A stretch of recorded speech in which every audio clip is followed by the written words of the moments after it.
बहिणी काही प्रॉब्लेम आहे का? नाही, तुम्ही टेन्शन मध्ये दिसताय म्हणून विचारलं. हा म्हणजे प्रवासात आलीये ना आता, डोकं दुखतंय माझं. अगं अहो मग तुम्ही पडा ना आत जाऊन, आराम करा, बरं वाटेल. हो चालेल, मी आते. हो.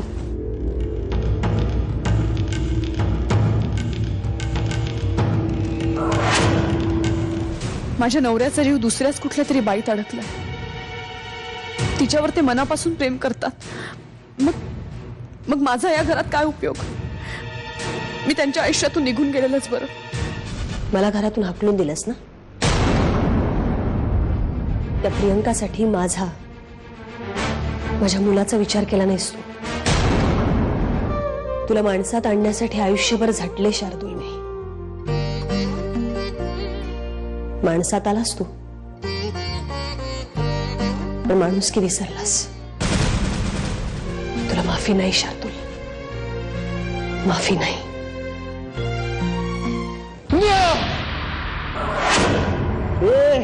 ये ओढ्याला का घर नाहीये. चल. कुठे? अरे तुला भेटायला वकील साहेब आले आहेत. कुठे निघालेस? कुठे? वरून सुभेदारकडे.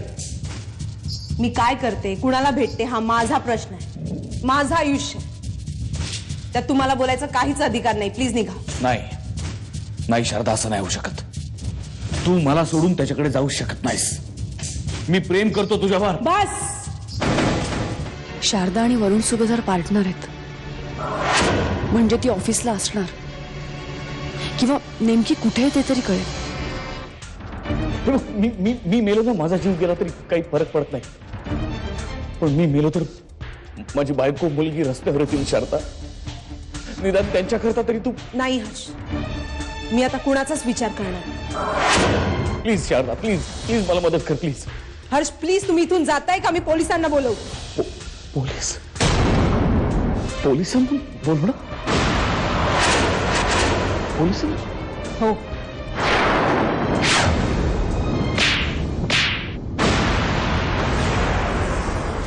इतक्या सहजासहजी मी तुला सोडणार नाही शारदा.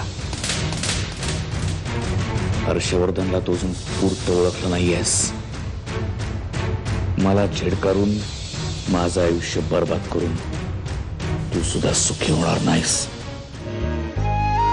तुमच्यावर हल्ला करायला मी सांगितलं नव्हतं काका. माझा याच्यापैकी कुठल्याच गोष्टीशी काही संबंध नाहीये. मी तुमच्यावर आणि नेहावर अविश्वास दाखवला. बाबांच्या मृत्यूपत्राला खोटं ठरवायला निघालो. त्या प्रियांकावर प्रेम करत होतो ना, तिच्या प्रेमात आंधळा झालो. वाटेल तसं वागलो. पण काल रात्री बाबा स्वप्नात आले तेव्हा. काय? मी टाकलेली गोळी परफेक्ट बसली ना? हो. अरे आल्यापासून त्या सॉलिड डिस्टर्ब आहेत. एकट्याच बसल्यात खोलीत जाऊन. Very good. पैसे देणारच की नाही? नाही देणार. माझा जीव गेला तरी नाही देणार पैसे. मग आता तुझा जीव गेलाच म्हणून समज.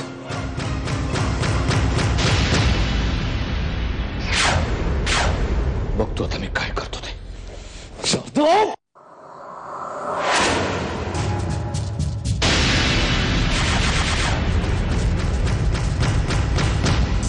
शारदा सोड. नाही सोडणार.